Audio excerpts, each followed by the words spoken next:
There's nothing like snook hook sets at dawn or catching a tarpon in the moonlight. Find your next fishing trip made easy on fishingbooker.com and experience the magic of the Sunshine State or any other destination on your fishing bucket list. Book a blue water adventure in search of sailfish or go snapper fishing with the kids. With over 6,000 captains and trips to choose from, planning your next one just got a whole lot easier. Download the Fishing Booker app on the Google Play or App Store, or visit them online at fishingbooker.com to book your trip today. I'm sure a lot of you guys remember the old ceremonial hunting tradition of eating the heart out of the first animal you kill. Meat from those organs are among the most nutrient-rich foods on the planet. You can get those same benefits your ancestors craved via convenient daily capsules from Heart and Soil. Find out more at heartandsoil.co. And remember, use code MeatEater for 10% off your purchase. Welcome to the Wired to Hunt podcast, your home for deer hunting news, stories, and strategies. And now, your host, Mark Kenyon.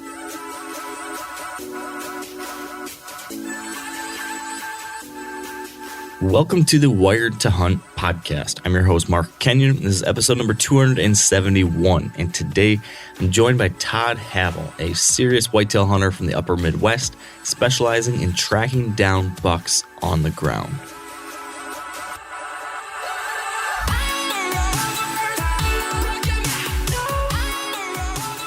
All right, welcome to the Wired to Hunt podcast, brought to you by Onyx, and today on the show, I've got Todd Havel with me, and as I just mentioned, Todd is a tracker.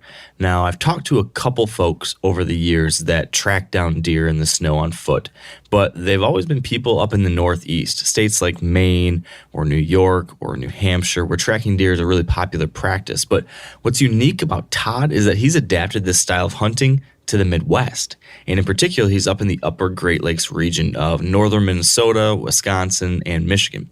And that makes him pretty unique in the whitetail tracking world. So in our conversation today, we discuss how he got into this style of hunting, how he specifically identifies mature buck tracks, which I think can be helpful for any of us, regardless of if you're going to be tracking or not. We discuss the approach he takes to following and hunting these deer. And then finally, and maybe most interestingly, we cover the specific things that he's learned about mature bucks by way of tracking hundreds of them down on foot and noticed how they move through the woods and how they bed, how they maneuver, all these different things. I mean, it's pretty fascinating, the insight he's gained over years of doing this. So without further ado, we do not have a pregame show on the books today, so let's take a quick break and then we'll get Todd Havel on the line. All right, with me now on the show is Todd Havel. And Todd, welcome to the show. Thank you.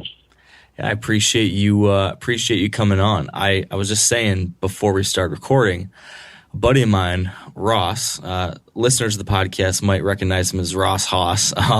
He is an even more thorough lurker on the Hunting Beast forum than I am. And so he keeps track of things more frequently than I do. And a while back, he's like, yeah, I talked to Todd.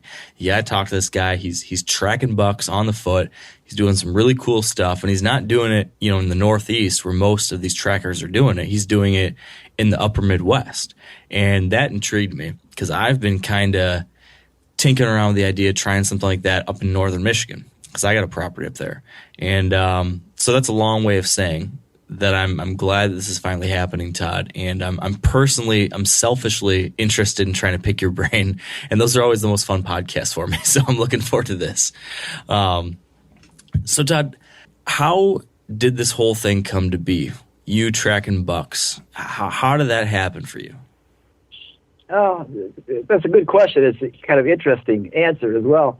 I was a farm country hunter, central Wisconsin, and I was looking for a different challenge. And mid '90s, I headed north to northern Wisconsin, take on the big woods, and I took on my style of hunting up there, which is find a spot, sit there forever. Just don't give it up, dark to dark. Grind the hours out. And in the big woods, it can get pretty lonely. over the years, I probably averaged seeing one deer a day. And so it can get lonely, it can get boring when the weather is really inclement, you freeze to death. I reached a point of it just wasn't fun anymore. I just wasn't enjoying it. And I needed something as a spark to do something different, something to spice things up a little bit. And I had played around with the idea of tracking, and I had done some still hunting. But the tracking, I really didn't have a lot of success. But then I ran into information from the Benoits from out east. And it piqued my interest. So I started studying it and started buying their DVDs and their books and finding out more and more about tracking. And I wasn't sure if it could even be done in our area because maybe the terrain was different, situations are different, whatever. But I was bound and determined to try something different. And that's what got me going. I just studied a lot and just started jumping tracks. And lo and behold, I became a tracker. How were those early years when you were first doing it? Or did you struggle or did you figure it out pretty quickly? Well, I had success quickly. But even at being quick, I expect things to happen. I expect to make things happen. So it didn't happen immediately. I thought I was going to be able to go out and just jump the very first track them down, shoot them, and this was going to be easy, and it didn't turn out to be that way at all. And after about 4 frustrating hunts, I kind of drug myself back to the camper, licking my wounds, and I decided, well, Tiger Woods didn't become the golfer he was the first time he went golfing. So I can't expect to be a tracker the first time I go tracking. Yeah. And so I decided to try something different. And what I told myself was, I just want to learn something new each time out. Each time out, I want to track and then evaluate, figure out what I could have done different or could have done better, learn from that experience, and then apply it toward my next track. And I thought, okay, that's how I'm going to do this. And eventually I'm going to be successful. Well, lo and behold, the next day I shot one. So that kind of went out the window, but I was happy to taste success right away. And it was interesting. I'll tell a story about it, a brief story about that one too, because it's an interesting tracking story, but it's really a little different than the normal track you would have. I grabbed a track and I followed him for quite a ways, and he hooked up with a doe and 2 fawns. And I sorted that all out, and I was pretty proud of myself that I stayed with the track. And they took off out of that area. Of course, he's chasing her at that point, and the fawns were staying with her, which was making all kinds of tracks. And I followed them into an area where they just started circling. She just started running in circles and circles and circles, and I had no idea what to do with this. I was walking around and around, and it was like there was 50 deer in that area, but in essence there was only 4 deer, but they were just running around and around and around. So I made a big loop around the area trying to figure out where they came out of there, and they never did. I just couldn't find a track where they left. So since it was such a big loop that I made, I'm thinking, they must be in here yet. And I thought, I'm just going to stand here for an hour. I'm going to check my watch, and I'm going to stand here for an hour. And it was kind of on the edge of a swamp, so it was kind of a funnel edge there. And I'm thinking, if they come back around, this swamp might push them right along this edge, and I might get a chance at them. And I'm going to wait 1 hour before I try to figure this out anymore. So I move over about 50 yards or so to where I had really good vision, and stopped and stood there for maybe the count of 5, and here they came. Wow. All 4 of them running. There was a doe, 2 fawns, and this buck is chasing them. And needless to say, I put the gun up and I took 2 shots at him, and I did pretty good. I hit him in the front shoulder 2 times, about 3 inches apart on the run. So I did pretty good shooting. Yeah. And folded him up. He wasn't a monster. Matter of fact, I was a little disappointed because he was about a 3-year-old and he had a smaller rack on him. And it was not a buck I normally would have shot. I would have let that deer go. But it sank in. I killed a buck tracking. This is awesome. Yeah. And it wasn't the typical track where you follow a deer, come up behind them, and shoot them.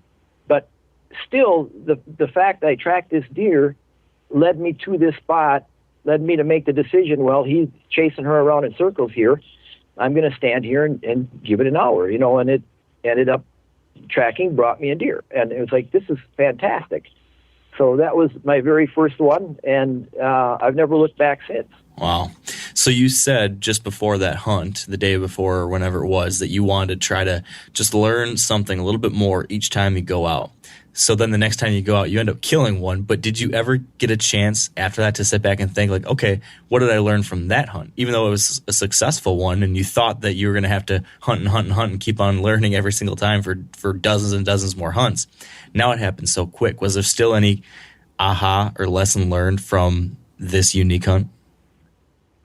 From that hunt and every other hunt since, I'm learning. I think I don't know, 10, 12 years of this now. I'm learning something every time out. The art of tracking is an art. It's a skill, and you never master it. There's always more you can learn. I am just so jealous of and proud of these trackers in Africa on sand, on dirt, with multiple species, and they can sort out all these tracks from all these animals and stay with one particular animal on dirt. Those people are superhuman, and there's no way, I don't think in one lifetime I could ever get that good at staying with a track. I struggle with snow. It's amazing. So it's something you never master. You just you get a little bit better at it as time goes on. Mm-hmm. So I think it is. It's a never-ending process of getting better and better and better.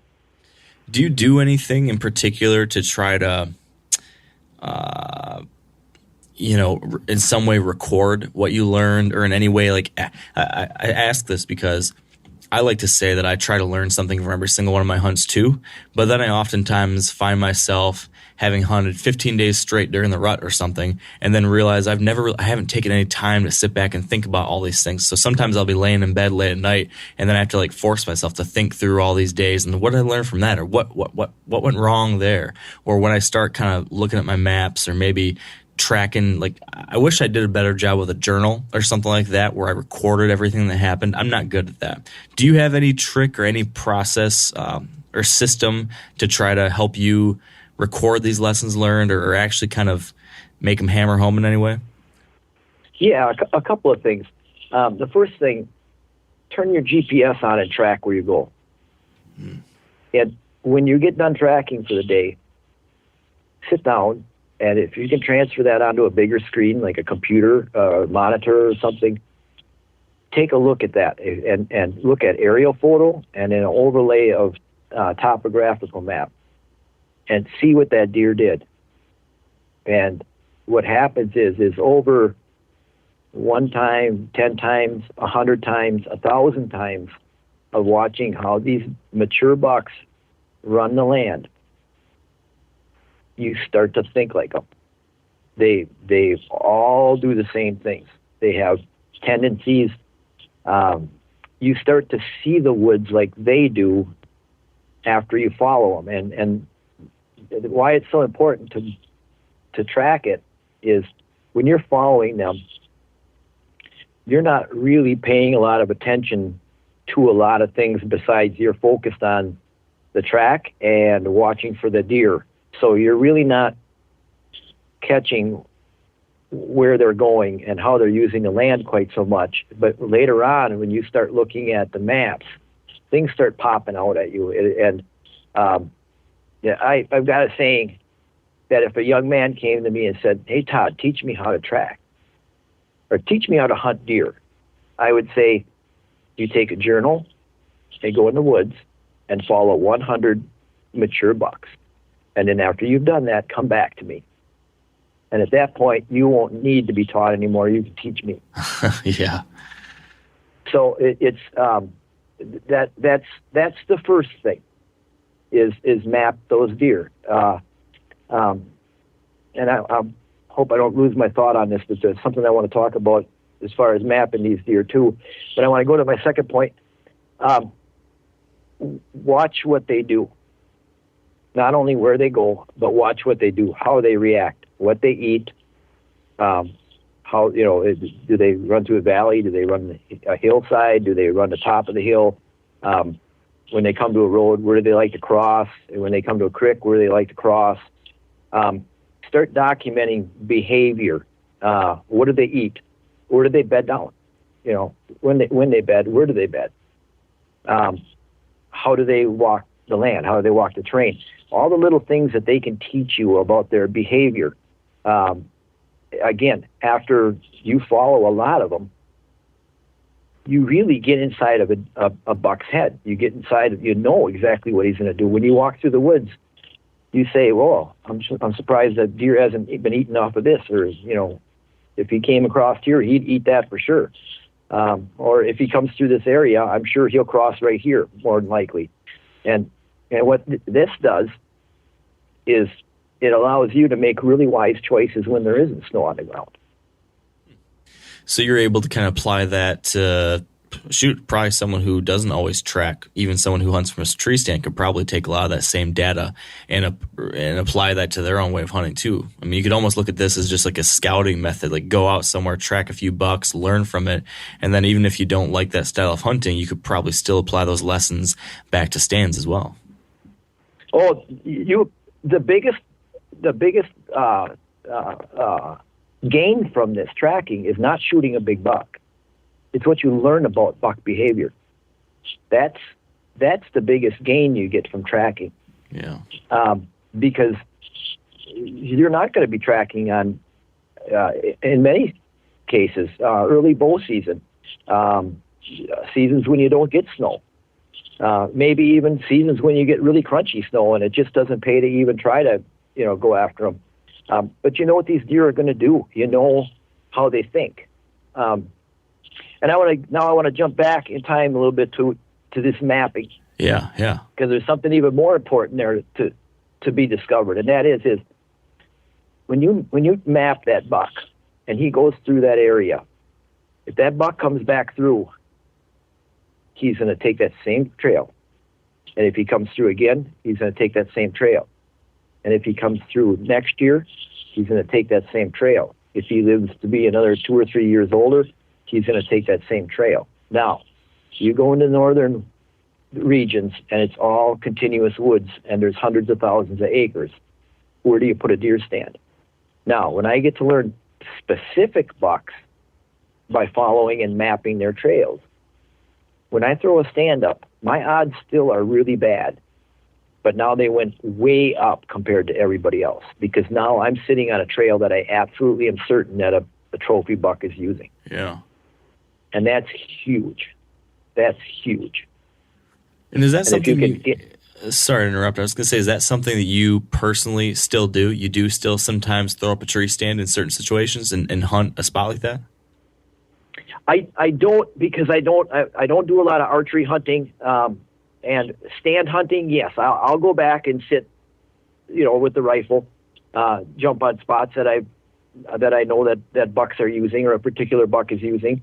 Not only that, a lot of times I go back and look for his track there if we got good snow. Because I know if he's still alive and he's coming through this area, he's going to come along the edge of this swamp here, and I just know that's part of his route. So I can go and check that every day until I catch him coming through again. And so it helps me there as well. And if it's bare ground, I can go sit on that spot as well with just, stand or sit on the ground and just watch that edge and see if he comes through, then I can get a shot at him. Yeah. I know that if I had time with my business, I don't get up north until November. So I don't do a lot of archery hunting anymore. But if I was up there for archery season, I'd be sitting all these trails that these bucks are using, and especially late November or late October, early November, when these bucks start cruising and that rut just starts getting going, they start going out, opening them the scrapes and running those edges. Boy, to have a bow in your hand and sitting on those edges, it's phenomenal. I mean, your odds would go way up. And unfortunately, I don't get the time. I know spots that I could have killed big deer, and I just can't get up there to hunt them with the bow. And then after 2 or 3 years, they disappear. Well, I'm sure they're dead by then. Mm-hmm. So as you're describing all these things, one of the things I was originally kind of curious to hear from you was almost like your sales pitch for tracking bucks. But I feel like you've already kind of given us that sales pitch just by describing these things that you're learning from it, because it's so obvious that these are some huge benefits to tracking deer, just the lessons you can learn from it. It's almost like a master's degree in deer behavior by simply following a deer, which I guess, if you wanted to learn how to paint like Picasso or something, I imagine if you followed Picasso around 100 times or 100 different days, you'd learn a lot. Probably just like following around a mature buck 100 times, you would learn a lot too. So that sure seems like a great sales pitch for why you should try this. But is there anything else, if somebody's listening and they're like, well, it sounds cool, but I don't know if it's for me. What else would you bring up? Were there any other reasons why you personally love it so much, or why you think other people might want to consider it? Yeah, think of me every time you're sitting in your deer stand, freezing, and your knees are knocking, and you're brutally cold, and you're miserable because you've been sitting there for 8 hours and the wind is blowing hard, and you just had it. I mean, you're so cold you can't even think straight anymore, and you're so bored because you haven't seen a deer all day. Think of me running around through the woods having a great time. All the adventures. I mean, I carry a camera with me. I stop. I take pictures of things that other hunters never see. Animals, pictures of, I've got a picture of a huge pine tree that got struck by lightning and it just shattered it, lakes, rivers, beaver ponds that normal people don't see. It's kind of funny. A buddy of mine took me out beaver trapping. I went with him one day, and he dropped his snowmobile off the truck, and away we went in the woods. And I said, "Where are we going?" And he says, "Oh, we're heading north up in here." I says, "Oh, that little beaver pond way back up in the woods, way back out there." He looks at me and he says, "Yeah, how do you know about that?" Well, I'm a tracker. You get to learn the land. It's amazing what you learn. You see things that other people don't see. I come up on moose. I come up on fox, wolves, anything, otters, all kinds of different things. Things that the average deer stand hunter just doesn't get to see or experience. And so, if you want to sit in the stand, you're welcome to it. Here's another nice thing about tracking. You did your scouting, and you're going to sit in this spot, and you go out there, and there's a guy. It's public land, and here's a guy sitting 80 yards away from you, hung a stand. You didn't even know he was going to be there. Now what? Yeah. You're a bait hunter. You throw a bait down. Then another guy comes and he baits, 150 yards away from you. Now what? All these things.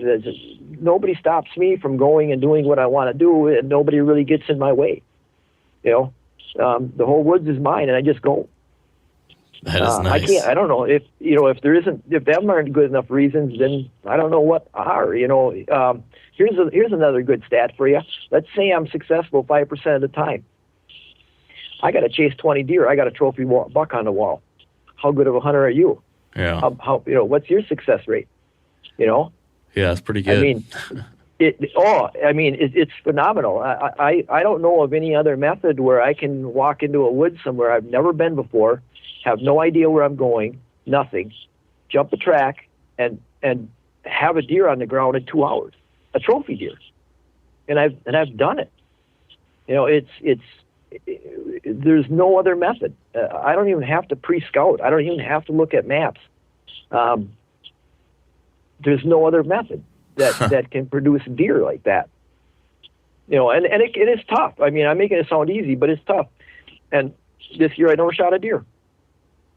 The one I caught up to was shed. I caught up to one in Michigan, and he was shed. That's a bummer. That's some bad luck. That's the way it goes. In Minnesota, I was right on one's tail all day long. It was actually 2 bucks chasing a doe in heat, and I should have caught up with them, and I never did. I was right behind them all day. I got one glimpse of those deer all day long, but I know I was right behind them. They just he got lucky. All he had to do was turn and chase that other buck back toward me one time, and I would have shot that deer. It just needed one break all day long, and I just never got it. So it just, the odds were against me this time around. In Wisconsin, I tracked down a nice buck, and I jumped him up, and I had one iffy shot at him, and I took it, and I missed. So I went 0 for 3. I could have went 3 for 3. Wow. Yeah, like you said, it's you just never know when you go out there. And I think now I've never done this. I've never hunted in this style that you have, although I'm seriously thinking about trying it here soon. But I got to imagine for somebody trying this out, it's important to remember that you might, just like you mentioned, you might go over and over and over a whole season and not get your chance, or you might go out the first day or second day and it happens. But it's no different than any other style of hunting where, of course, there's a whole lot of variables outside of your control that sometimes just aren't going to go your way. But at least in your style of hunting, you do have some amount of certainty, because if you find a mature buck track, you know that there's a mature buck ahead of you somewhere that you're heading towards. While I could go sit on a scrape or go sit on the edge of a bedding area, and I might have no idea if there's a mature buck within 5 miles. I'm hoping I'm in the right kind of area, but you just don't know. So at least there's some amount of certainty around your style that's got to be kind of comforting when you're hiking out there. At least you know there's something up there. So the adrenaline flow on a good track. I mean, you when you find a big track, the adrenaline flow, it just pushes you forward. Yeah. You know he's there, and you want to get him. Yeah. I don't care how tired you are. I don't care how beat up you are or whatever. I'm 56 years old, and I get on a track, I'm like a 20-year-old man again. I mean, I want to catch that deer. I don't care how much my back hurts or my hips hurt or my knees hurt or whatever the case may be. If I stop and check my bearings where I'm at, and I'm 4 miles away from my truck, and I still only have 3 hours left to go, and I know that if I keep going, I'm going the wrong way, and I'm going to have one heck of a long walk back, I still keep going. I know he's right in front of me there somewhere, and I'm hoping to catch him. Yeah. But it's exciting. I mean, it's an adrenaline rush for me. Knowing that there's a big buck in front of you. It's similar to deer hunting, stand hunting. Let's say you set up a stand and you've got a big buck pegged, and he's in a bedding area. And he's been coming out. You've got trail camera pictures of him or whatever the case may be. That adrenaline that you're feeling when you're sitting that stand is the adrenaline I feel every day when I'm on a big track. Yeah, that's exciting stuff. No doubt about that. So how do you get into that situation then? I've talked to a handful of folks over the years that track. Some folks I've heard just drive back roads. Some people drive, pulp forest roads through a national forest until they cut a big track in the snow and they start on that. I've talked to other people that know there's certain ridge lines where they've seen good tracks in the past, and so they'll head right to a little terrain feature and walk that kind of stuff. How do you approach the beginning of this kind of hunt? How I do it is, I think, based more on my age than anything else. I do a lot of driving, simply because of my age. If I was 20 years old and I felt like putting on 10 miles a day every day, I think I would cut country, just simply because I think a lot of these older bucks are a little bit road shy, and they kind of keep to themselves, and or they might be locked down with those, and so they just never do come out to the road. I think you could probably find more quality deer just cutting country, but being 56 years old, I kind of temper the amount of walking I have to do. So I stick to the roads mostly, or if I know where, perennially there's been a deer from the past, I'll go and check those areas out. I might walk in a ways and check some of their runs out to see if they're coming through a particular buck. But for the most part, it's a lot of road time.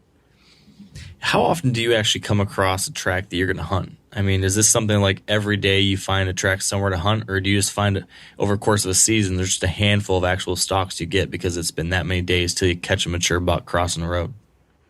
It's getting worse.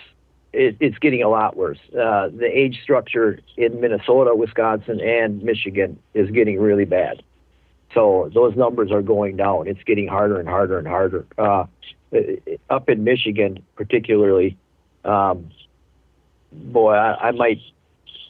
might work 4 or 5 days to find a good track. Wow. It's getting, there's numbers. There's numbers of deer, but the age structure is shot. I don't know what the problem is. Unfortunately, with the winter we've having this year isn't going to help anything either. Yeah. But yeah, it's getting harder. It's getting a little bit tougher to find good tracks. So you got to work for them. And when you find a really, really good one, it's pretty exciting. In the past, I usually don't bother to try to catch up with the same deer again this next day if I don't get them. But I'm starting to rethink that just because of the numbers of quality deer that are out there. If the situation warrants it, I think I would definitely go back after the same deer another day. How would you? I was going to say, how would you go about that? Would you just hike back into the last spot you got into and just try to pick it up 12 hours later or 18 hours later, or would you? How would you approach trying to pick that deer back up the second day? I would go right back to where I left them. Yeah, that's the easiest, guaranteed. Yep, that makes sense. So you're now driving on the roads. You cut a big track. Tell me how do you make that decision? Because this is probably one of the very most important decisions of the whole process, right? Because determining whether you're going to actually stalk and track a buck or not makes or breaks your whole day, probably in some cases. And this has always been one of the things I always wonder about, because it seems like there's a lot of ways you can possibly screw this up when trying to determine if a buck track or if a track is definitely a big mature buck or not. I actually watched a video of yours once where you were analyzing what looked like a sure thing big buck track versus a track that might be mistaken for a big buck track. Could you walk us through that example and maybe some others to help us better understand how to properly identify the kind of track we would want to follow? Yeah, the first piece of advice I would give is it's human nature to want to find a big track. So right off the bat, mentally, you're gonna find this to be true. You'll start to try to convince yourself that tracks that aren't big are big. You'll see that questionable track, and you'll, in your mind, try to make it bigger. And then you'll look at a series of tracks, and you'll always pick out that biggest one, and mentally you'll try to convince yourself that that's a big buck. Because after putting on 60 miles driving and you haven't found a good track yet, and it's getting to be 12 o'clock in the afternoon, and you want to get on a track that day, you're going to try to convince yourself to take that deer. So what I do is I have a saying, judge your track by the smallest one. So when you're looking at a series of tracks, look for the smallest one. Pick the smallest one out of that track series, not the biggest one, because a lot of times they sidestep. In other words, the front or the hind leg will miss the front just by a little bit, make it wider, or it'll fall right behind it and make it look longer. And so that track looks bigger because of course, every track is actually two tracks. It's a front foot and a hind foot steps right in the same spot. So any off step of the hind leg is going to make that track look bigger. So look at a series and try to determine a good track. One thing I like to see is the dews hitting, especially in shallower snow. I like to see him sitting back on his feet. That usually designates one of two things. Either that deer is awful tired or he's awful heavy, or both. But look at a series of tracks. I often walk back into the woods 100, 150, 200 yards on a track and really look the whole track over, the whole series of tracks, to make decisions. I start looking for situations like, did he duck between two narrow trees, which tells me he doesn't have any antlers to speak of, if he can go between narrow trees. Is he going through thick brush instead of avoiding it, which is a tendency of a smaller buck versus a bigger buck who likes to take the easiest path. If he comes to an obstruction in like a fallen tree, is he willing to duck way down to go underneath it, or does he just walk around it? Again, another tendency of a big buck is to walk around those obstacles instead of ducking under or having to jump. They're bigger, they're older, they don't like to waste energy. So I like to look at a series of tracks to make my decision as to what what if I'm going to take that deer or not. And you were absolutely correct when you said that's the most important decision you're going to make all day is whether or not I should take that track. Yeah. Because you do not want to waste your time. Unless you're learning and you're just having fun or whatever. You don't want to waste your time on a subpar buck. You don't want to put 4 miles in that day chasing a buck that just isn't what you wanted. Yeah. Now, a lot of you guys are familiar with the old hunting tradition of eating, some organ, the heart or a chunk of liver off the first animal you kill. I had that when I was a little kid, and it was a big deal. Organ meats were always prized by frontier people who knew the importance of getting a lot of different minerals and nutrients. And as often is the case, those guys were onto something, because organs are among the most nutrient-rich foods on the planet. And you can get the same benefits your ancestors craved via convenient daily capsules from Heart and Soil, made exclusively from regeneratively raised, grass-fed, and finished cattle.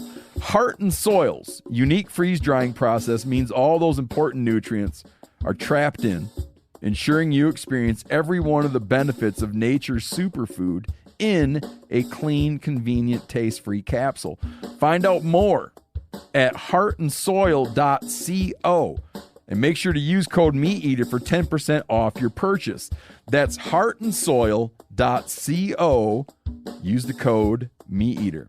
There's nothing like snook hook sets at dawn or catching a tarpon in the moonlight. Find your next fishing trip made easy on fishingbooker.com and experience the magic of the Sunshine State or any other destination on your fishing bucket list. Book a blue water adventure in search of sailfish or go snapper fishing with the kids. With over 6,000 captains and trips to choose from, planning your next one just got a whole lot easier. Download the Fishing Booker app on the Google Play or App Store, or visit them online at fishingbooker.com to book your trip today.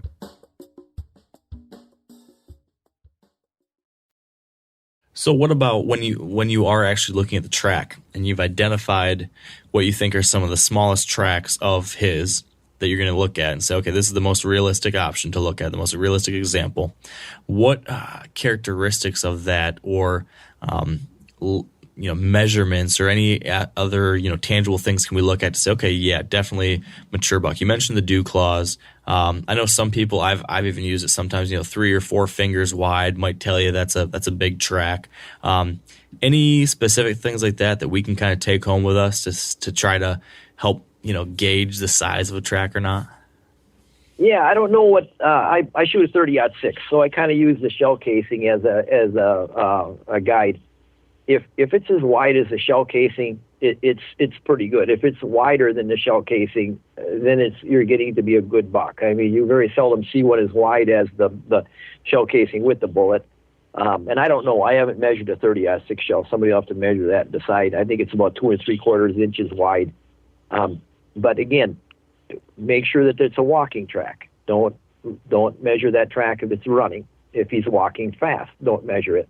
A decent buck is going to take about a 2-foot-long stride. If he's taking more than that, he's probably in a hurry. And it's just like you when you're running. When you're running, your foot comes down a lot harder because you're jumping. You're coming off the ground and you're coming down hard.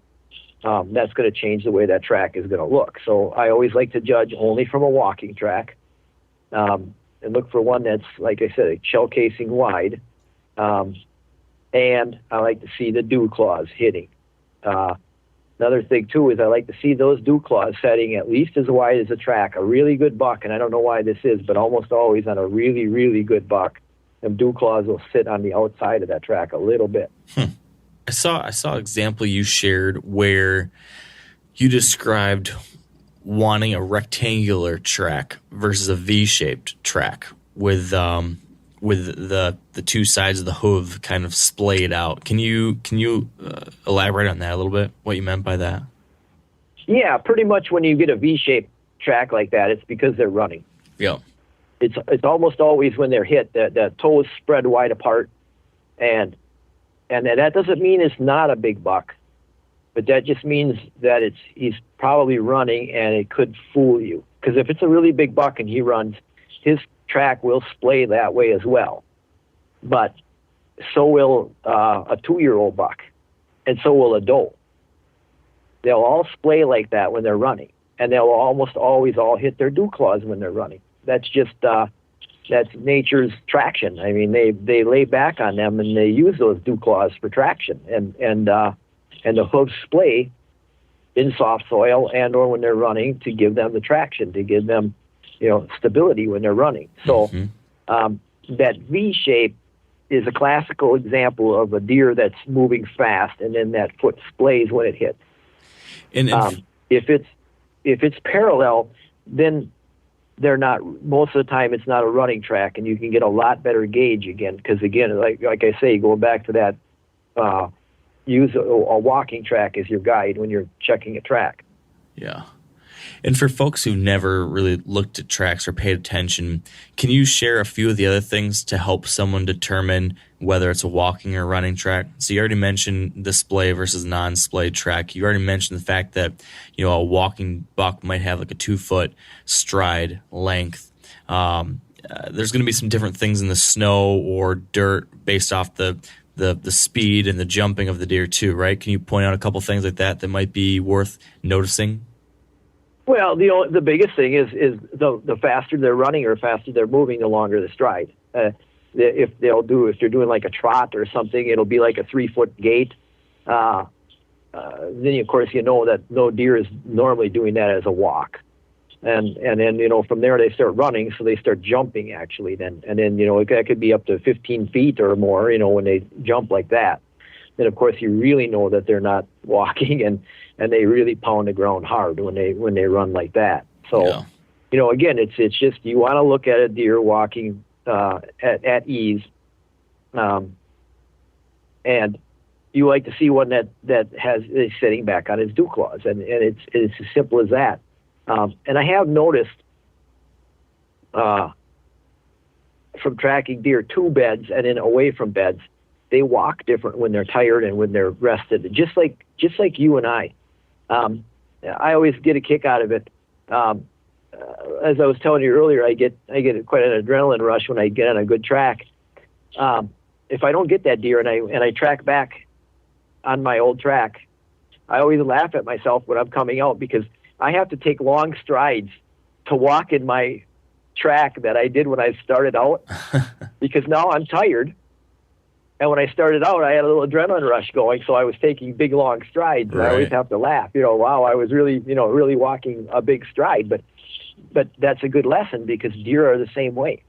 When deer get tired, they lay back on their feet a little bit more. Let's that dew claw show. When you get a big old buck that's really good and tired, he drags his feet in an arc-shaped motion, and he almost just like you and I, when you get really tired, you just don't want to lift your feet anymore. You just kind of slap your feet forward as you're walking when you're really exhausted. And so they walk different, and it'll surprise you how much different that track will look coming into a bed. And then he lays down there for a few hours, he gets rested, and he gets up and he walks away. There's been times when it's been so different that it's like, I can't even believe I'm on the same deer. Wow. They stand back on their toes again. And dew claws don't hit very hard. And of course, when they're standing on their tiptoes more, the track isn't as big. So it's like, wow, it looks like two different deer, but it has to be the same deer, because he walked in, laid down, and got left. Right. Now, is that something that you can identify accurately enough while you're actually tracking a deer that you can be like, in your mind, say to yourself, ooh, based off what I'm seeing in this track now, it looks like he's getting tired. He's probably in a bed soon, so I'm going to slow down or something like that. Like, do you actually use that to change how you're tracking and hunting? Or is that something that, you've noticed, but you can't say with enough, surety in the moment if it's indicative of one thing or another? No, but I think I pick a lot of tired tracks because of that. I think the track just looks bigger because they're tired and they're laying back on their feet more and dragging their feet a little bit more, and they're walking a little more sloppy, which gives it a little bit bigger looking track. So I think that just by the nature of the beast, you end up picking those tracks. Gotcha. That makes sense. Do you ever try to identify individual deer and come back and say, okay, I think this is that same buck. It's the buck that has a little chip off his right side or something like that. Have you ever looked at them that closely? I pay attention more so for the time I'm tracking him now. If his right rear hoof has the outside of the hoof hooks a lot longer and hooks around a little bit, I try to make a mental note of that, because then when I get messed up on the track or whatever and I'm trying to sort things out a little bit and I get back on a track again, I'm following it and I get a nice good imprint, I can say, oh, yep, I know this is the same deer. Now, the one thing you got to be careful of is from season to season is a hoof is like a fingernail. It keeps growing and they keep wearing it off. So if that buck chips that hoof, it's going to grow out. It doesn't stay like that forever. So you got to be a little careful about, saying, well, next year I see a track here, but it doesn't look, he doesn't have a chip in that, on his left foot.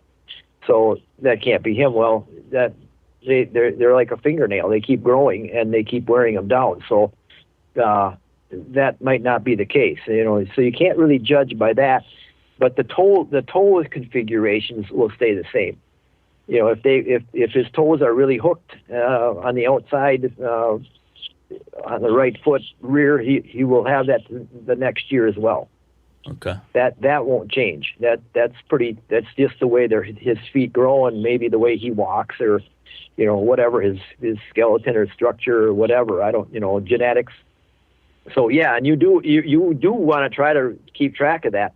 Unfortunately for me, I live in central Wisconsin, and I hunt north.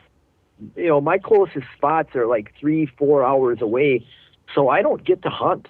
I shot a lot of big bucks over the years, and I don't have time to hunt, so I don't get a chance to get familiar with deer. It's always been something I've hoped I would be able to do at some point in my life, is actually live closer to where I hunt, so I could become more familiar with specific deer.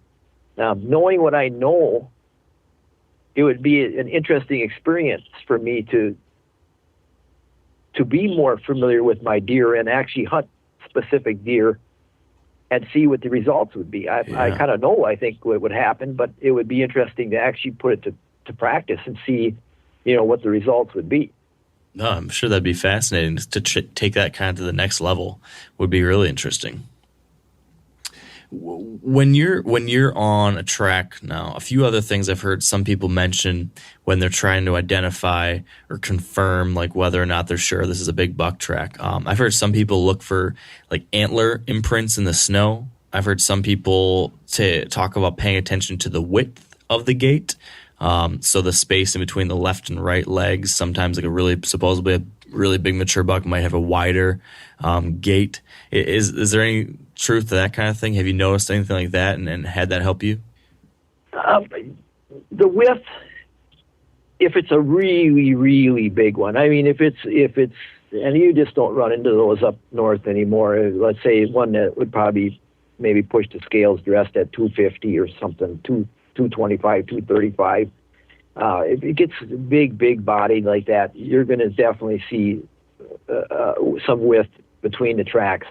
But I don't usually use it as a guide all that much. Most of the deer I shoot anymore across the board, late post-rut or whatever, like during rifle season, Thanksgiving, let's say, use that as a guideline. These deer are run down. Most of these deer are going to push the scale to about 180, 185. I've had some that were so run down, 165. They're just, you just don't see those big, 240, 230 pound bucks like that anymore. And if you'd seen one like that, yes, you'd see that in the track. He would have a wide gait, but I have seen small young deer with a wide gait. So I don't go by the width all that much. I know there's a lot of talk out there about that, but I just really don't go by width all that much. Length, when they're walking, I do pay attention to that. But again, it goes back to what I said earlier. If they're walking and they're tired, or if they're walking and they're excited, that length of their stride is going to change. And so again, I can't really tell if that deer was excited when he was walking or if he's rested up when he's walking. So, maybe he's taking an extra 2-inch stride because he's really anxious to get somewhere. And then maybe his stride isn't as long. Maybe he's a really good buck, but his stride is 3 inches shorter because he's just exhausted. Yeah. So those are things that I don't put a lot of stock into. I'll tell you what I do put a lot of stock into, how they walk through the country.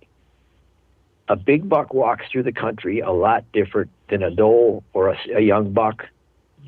They all have their own way of walking through country. When you're on a really good buck, it's hard for me to put into words, but you know it, because he always takes the easiest route. It's always easy. It's always almost premeditated. And I shouldn't say always, almost always. It is premeditated. He knows where he's going.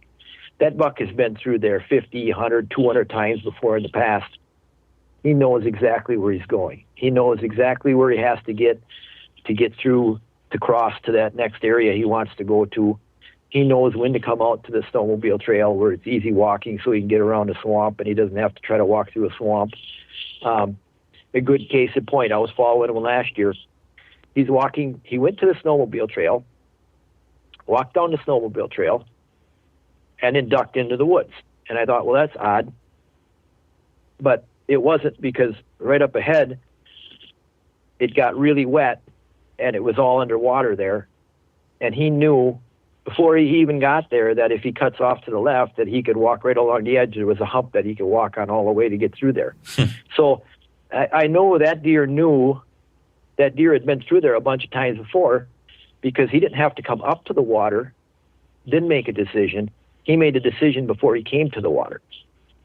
So he knew how to get through there. He's been through there so many times before. This is a sign of a really good buck. You got a tree leaning. He won't duck underneath it or jump over it. He'll walk around it. He looks for the easiest path through an area. It's amazing when you go on some of these big bucks and they take you through an area and then you cut off of that deer and you say, well, where am I? Let me check my GPS. I'm going to walk out to the road. Well, if I cut straight that way, I could get back to the road a lot easier. And when I do that, every time I always say, you dummy, don't ever do that again, because that deer knew the easiest way through that area. And when I try to take the quickest path or the straightest path through, it's hell. I mean, it's nasty. And I have to keep relearning that same lesson over and over and over again. That deer went there for a reason, because he knows the easiest way through. They'll be going along, and all of a sudden they'll cut off to the left, and they'll be cutting through some thick brush and stuff, and you'll be thinking, why are they doing this? This doesn't make any sense. And boom, they'll pop out onto a beaver pond right at the dam, and he'll walk right across it. So what didn't make any sense to me beforehand made perfect sense now. He knew where that beaver dam was. He knew exactly where it was. And he knew if he was going to get through that area, that was the best way across that water. So he makes that, he'll push his way through some rough stuff, just to get to that crossing. Yeah. Huh. And it's amazing. And you watch this happen again and again and again and again. These deer, and the more mature the buck is, the more you'll tell that in the track. You'll see that he absolutely knows where he's going to go. He knows where he's going to go, and he knows why he's going there, and he takes you on a real easy path through the area. Yeah. And you just really get that sense after you follow enough deer. You'll know when you're on a really good buck. You'll say, man, this is a nice track. Then you start following the track, and you see how he runs the country, and it won't be long, and you'll say, this is a really good buck. Yeah. You mentioned beaver dam crossings. I heard you talk about this before, where you had mentioned that you've seen beaver dam crossings or be in particular good spots to hunt because deer identify that almost as a bridge across water. So even for someone who's not tracking, but someone who's maybe going to pop up a tree stand, is that something you'd key in on that you've seen being a hot spot in certain areas? No doubt. Absolutely. Yeah. And then I'll take that one step further. Use your wood skills. Get in there. Check that wherever there's a beaver dam, there's mud, because it's water. It's wet. Go in there and look for signs that a big buck is crossing. Go look for some big tracks in that mud. If there's a big buck using that crossing, he's going to leave some tracks there. And if there's big buck tracks crossing, hunt it. That's a high percentage spot. That's a very good spot. I killed a really nice 10-pointer bare ground up in Minnesota that way here about, 4 years ago.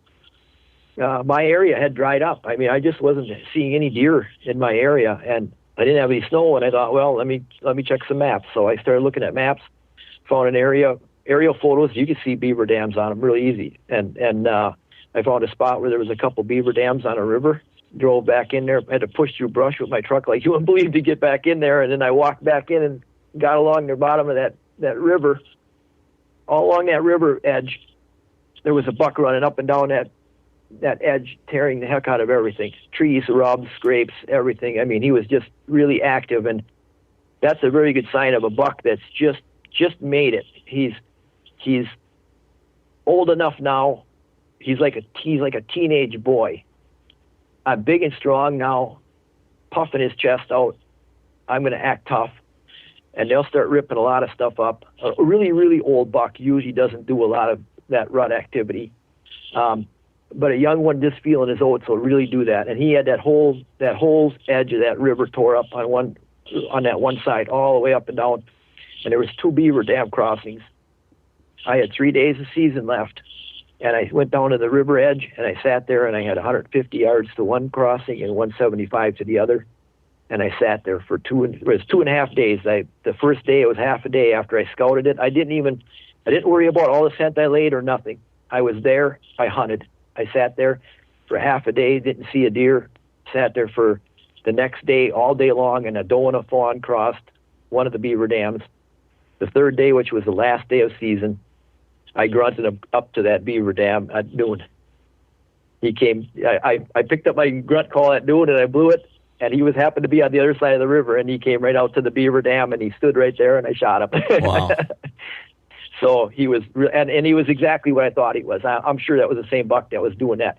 He was a really nice 10-pointer, 3.5-year-old, maybe 4.5, but I don't think so. Just a really nice, decent, really good buck. Not a monster, but a really good buck. And I might have missed it. Sorry, I was going to say I might have missed it, but did you say that you found a track too when you were looking at all those rubs and rut sign, or did you make the decision to sit there simply by the fact that you knew the beaver dams were there and you saw the sign, or was there a track that said, okay, yeah, for sure, there's a nice buck passing through? Oh yeah, in the scrapes there was good tracks, and in the crossing that I shot him on, I didn't see a good track there, but the other one that I was watching as well did have.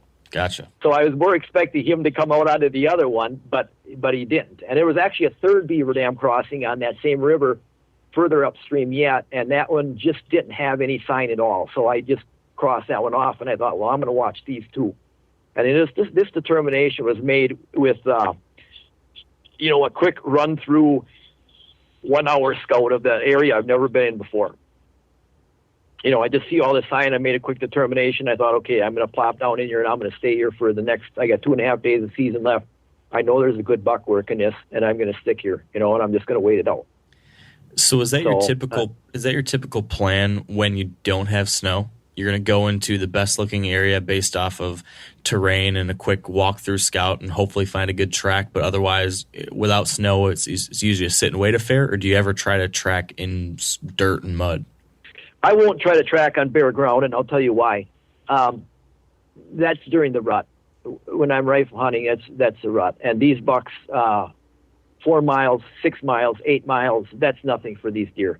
There's no way you're going to stay with them that long. There's no way that you're going to follow a bare ground track for 3 miles. And then when if they hit some areas where, it's really not soft, you have a heck of a time. A good buck will leave tracks in the leaves, and you can follow them. But it's just too time consuming, and your nose is to the ground all the time. So you're not, even if you did catch up with him, you wouldn't see him. I mean, he'll see you before you see him because you'll be looking at the ground all the time. So bare ground, I just don't mess with it. But what I do is, if I do have bare ground, is I'll go back to these areas where I know there's been a big buck previous years that I've tangled with, and I'll go sit them out. And that's basically my, and then if I don't have anything to go by, I just get out on foot and I move around. I do a lot of calling and I look for sign. And sometimes I get lucky. A lot of times I find a doe and heat in the area. And, of course, that area is going to be hot for about a day and a half. And I've had good success doing that, too. I've killed several good bucks doing that, just finding a doe and heat in an area. And it could be some of the most exciting hunt you'll ever have. A couple of years ago, I shot a really nice bare ground buck up in Minnesota doing that. There was a doe and heat on a slashing that was about 2 miles back in off the road. And I walked in there scouting it, bumped a little buck, and there was a lot of activity, a lot of sign in there. And I thought, well, I got to hunt this. It's pretty hot. I came back the next day, and by 10 o'clock, I had my buck on the ground. And before I got out of there that day, I had saw 5 different bucks. And if you hunt where I hunted in Minnesota, 5 different bucks can be 3 seasons worth of hunting. I saw it in one day. Wow. Yeah. You know, and the buck I shot was chasing a doe, and he was a split brow 8-pointer. So he was actually a 10-pointer. He had double split brows. And there was another buck with him, and he was a better rack. He was a 10-pointer, but he was a younger buck. He had long tines, and he was a 10-pointer. Real dandy buck, but he was younger. And you could tell he wasn't the dominant one because he trailed off on the side while the one I shot was right with the doe. And I opted to actually take the one that didn't have as nice of a rack because I knew he was an older buck. And I was sure hoping I'd run into that other one another year, down the road or so. Yeah. He was a really good buck, and he didn't even run away. I shot that one buck. They ran off. The doe came right back through about 10 minutes later, and she walked right by me, and he walked right by me too, the 10-pointer. And then when I got down to check on my shot, a little spike buck come running up. Gotta love the rut. I almost could have poked him with my barrel. He got so close to me. But that was by in-season scouting and getting in there and hitting the ground. Checking, just staying active and looking. I heard another time you talking about a situation like this where it was a bare ground situation, and you, I think if I remember this correctly, you went back in to an area you'd previously walked. Maybe you were tracking a buck on something you described as rut routes. So these bucks taking specific rut routes that you knew of based off of previous tracking, and you knew to, if you didn't have snow, you'd go back and check something like that. Can you describe what you meant by that? I don't know exactly the exact story you're talking about, but yes, that's exactly what I was talking about earlier here. I know where these specific bucks run, and if I don't have a spot, if I don't have snow to track, I go right back onto their runs that they've used from previous years, and that's again, you're talking hundreds of thousands of acres, and you're narrowing it down to one trail, and if that buck happens to move on that trail, you get a chance. And and you don't find those without tracking. Yeah. You just don't know. I mean, every edge is good. Any edge can be good in the woods, but there's so many edges that which one do you pick? But if I have a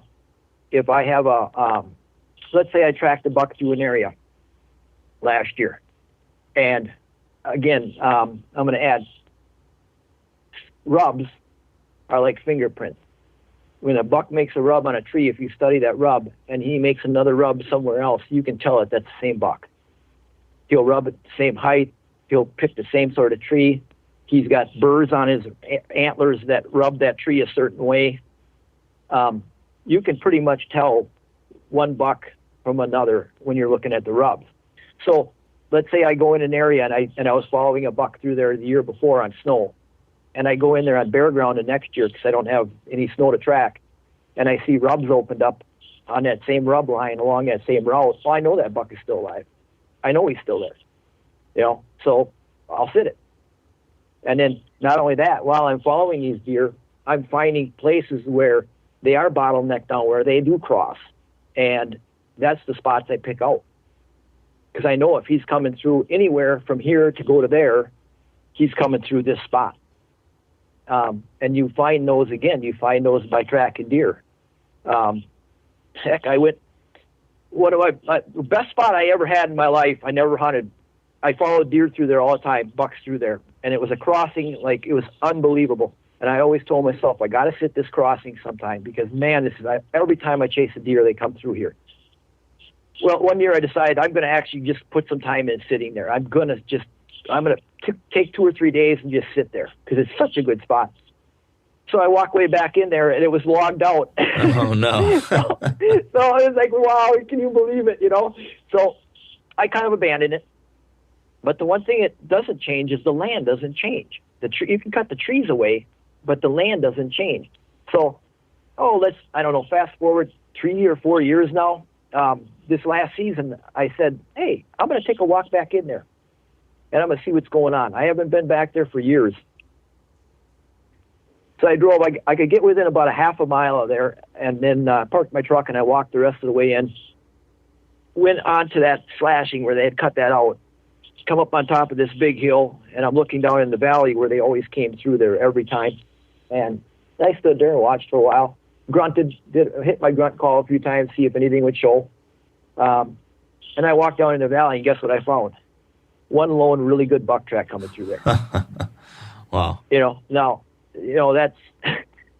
Those things don't change. I mean, these deer use some of these, if you find a spot like that, those are gold. Because if your buck dies, the next buck will come through there too. It's just the way the land funnels.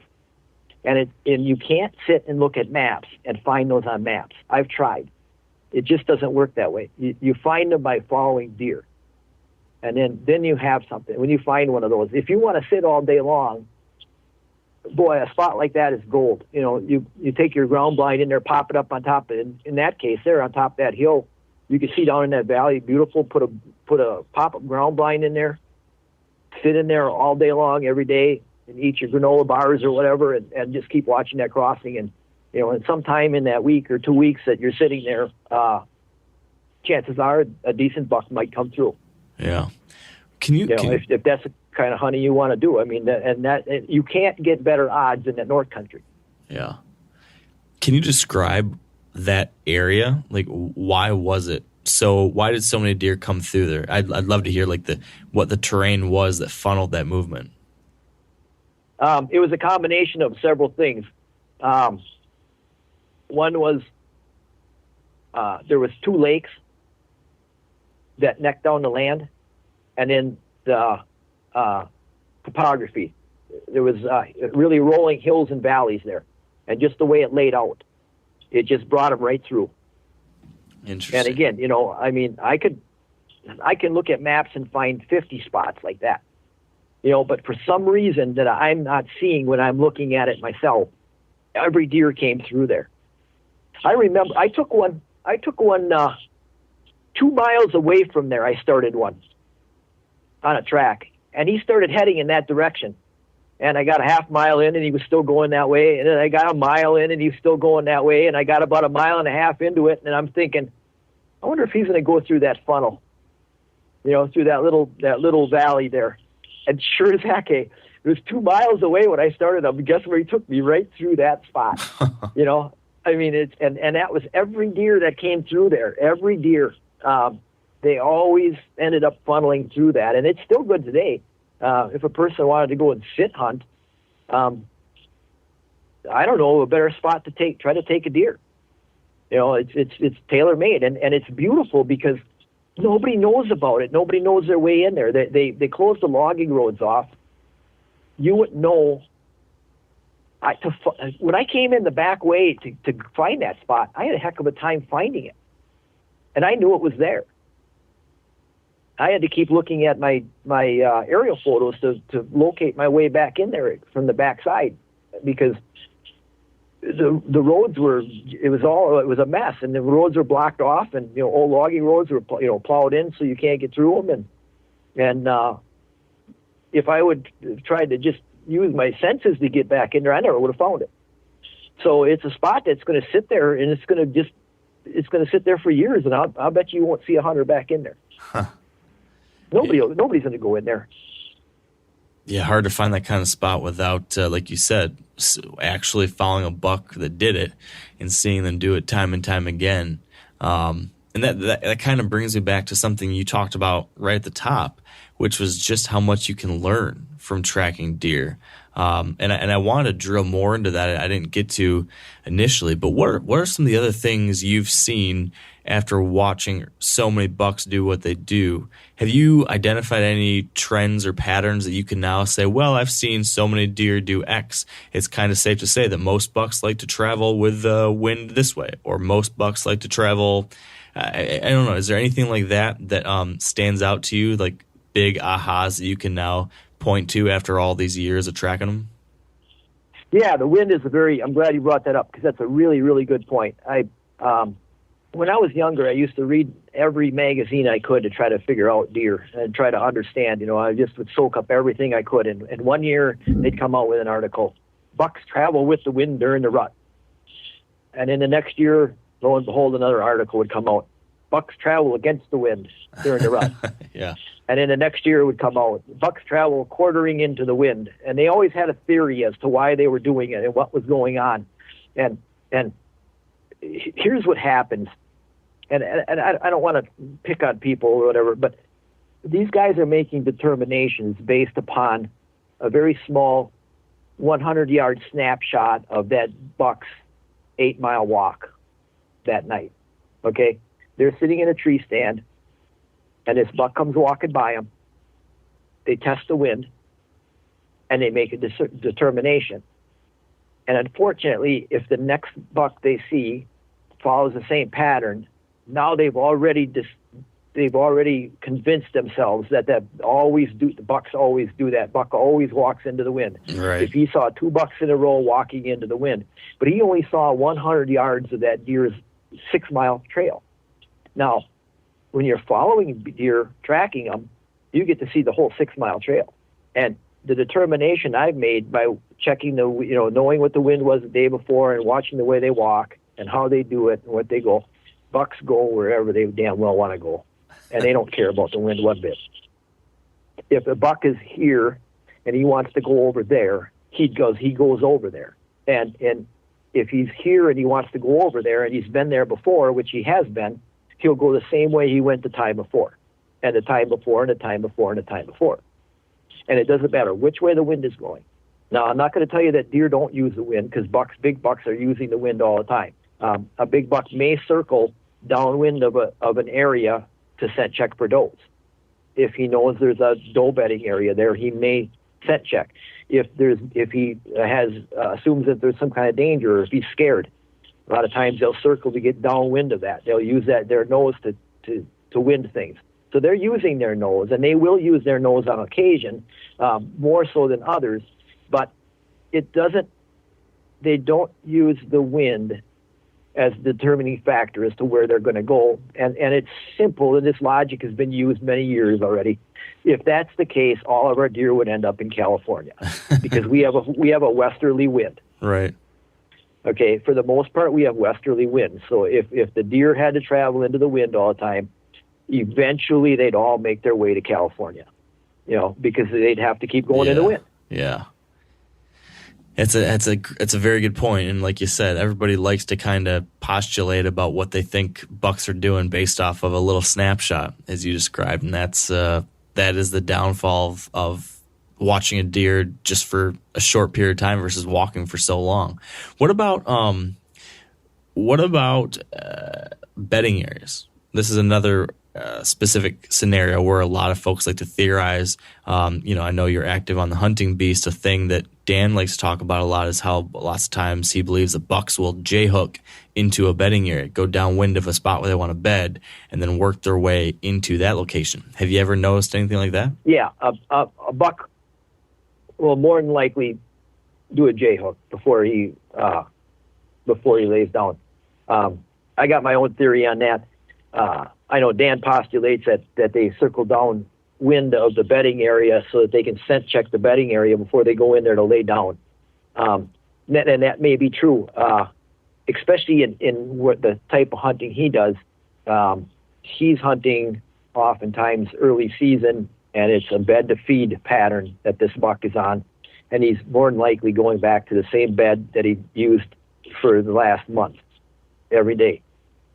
Okay, I'm hunting deer in the North Country, and I'm hunting deer during the rut. They J-hook, but I think the reason they J-hook is different.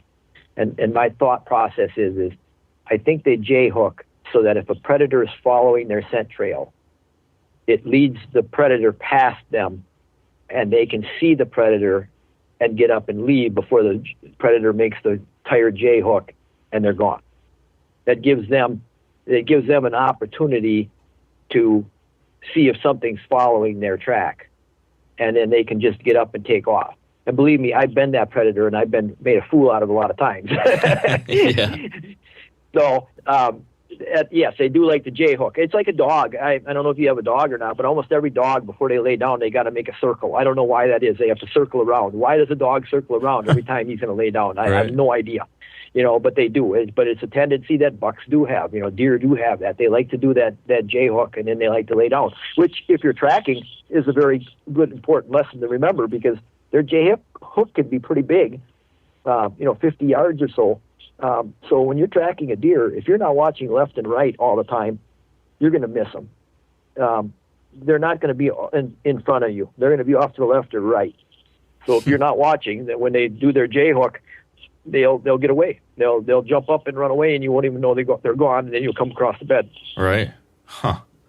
Yeah, that's a good thing to be aware of, for sure. Are there any other things like this, whether it be a commonly held belief like the deer walk with the wind in their faces, that you've kind of debunked based off of what you've seen, or anything else like that stands out to you other than these two examples we just talked through? Yeah, here's a good one. If people are going to laugh at this, big bucks aren't very smart. And I know you froze up too. See, there's that hesitation. It's like, they're not, they're not very smart. They've learned how to survive, but they're not very smart. And being human, we try to give them a lot more credit. We try to give them the ability to think and reason and logic, and they don't. They just react. They react to stimulus, and that's it. They're just animals that react, and they're good at surviving, but they're not smart. They don't think. If a buck could think and reason like we would, we'd never kill one. Yeah. I mean, they would, if they were as smart as we would, unless they're stupid, unless they're foolish, they would never die. You'd never catch them. They would, but they just have survival tendencies that keep them alive. But don't give them too much credit. They're not all that smart. They don't think in reason and logic. Yeah. The unfortunate thing about that is that we do think and use logic, and we still screw up more times than not. Yeah. Here's my classical example: is people like to give deer human traits. Like, drive by somebody's house, and you'll see a lawn ornament's a deer, and it's always a family group. It's a buck, a doe, and a fawn, right? When have you ever seen a buck and a doe and a fawn together in the woods? Never. Yeah, not happening. It never happened. No, that's not their way. But we want to make them human. Yo. That's hence the whole Bambi scenario and all that stuff. Yeah. Now, a lot of you guys are familiar with the old hunting tradition of eating, some organ, the heart or a chunk of liver, off the first animal you kill. I had that when I was a little kid, and it was a big deal. Organ meats were always prized by frontier people who knew the importance of getting a lot of different minerals and nutrients. And as often is the case, those guys were onto something, because organs are among the most nutrient-rich foods on the planet. And you can get the same benefits your ancestors craved via convenient daily capsules from Heart and Soil, made exclusively from regeneratively raised, grass-fed, and finished cattle. Heart and Soil's unique freeze-drying process means all those important nutrients are trapped in, ensuring you experience every one of the benefits of nature's superfood in a clean, convenient, taste-free capsule. Find out more at heartandsoil.co. And make sure to use code MeatEater for 10% off your purchase. That's heartandsoil.co. Use the code MeatEater. There's nothing like snook hook sets at dawn or catching a tarpon in the moonlight. Find your next fishing trip made easy on fishingbooker.com and experience the magic of the Sunshine State or any other destination on your fishing bucket list.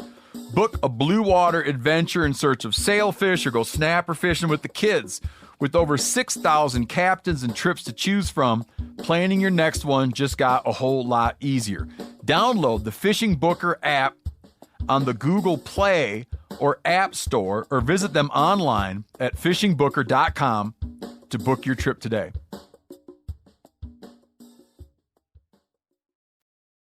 What other tricks like this have you kind of, or not tricks, but I'm wondering as a big woods hunter, sometimes from a tree stand, I've always noticed it's hard to identify any way to pattern deer movement in a scenario where there just isn't a whole lot of terrain change. I mean, you mentioned one of the things, that being just edges. Is there anything else that you found that directs deer travel that you're seeing, a lot of these buck tracks following along? Or is there any kind of edge that's better than another? Any kind of that kind of thing? Or I don't know, like little high points in a big woods area, or any other features that are worth thinking about, whether we're going to track one or sit over one that might be worth looking for? Well, rubs are a good indication that there's a good buck using that. If you have perennial rubs and you can kind of tell that it's the same deer, especially if there's fresh ones from this year, you know that buck is using that edge. And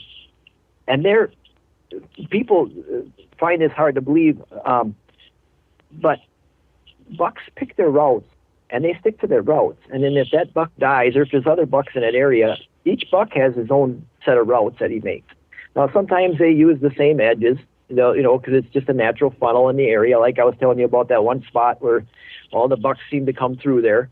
But they have their own paths. And once they're taken out, once they die or whatever, the other buck doesn't take over his paths. He has his own paths as well. So you have to use like rubs as an indication. That's a very good indication that he's using that edge, and that would be a good edge to hunt, because bucks are or a buck is making rubs along that edge. That's probably the number one indication. Looking for tracks. Look for big tracks, which when you can, where you can. If you're following along an edge and you find a spot where it's soft and you see some really nice buck tracks coming through there, that buck is using that edge. It's a good place to hunt. But there's a million edges out there. So if you can't find some indication that tells you that a good buck is using it, it's just not a good. And here's a huge mistake I see a lot of people make. They sit at home now with all this technology we have, and they pore over late night over these maps, and they look at these aerial photos and up in northern Wisconsin, and they find this 2 lakes, like I was telling you about, like that situation I had, and there's this bottleneck coming through there, and it's like, oh my God, look at this. There's 5,000 acres above it, and there's 15,000 acres below it, and if that deer wants to come through, they have to come through there. They have to, okay?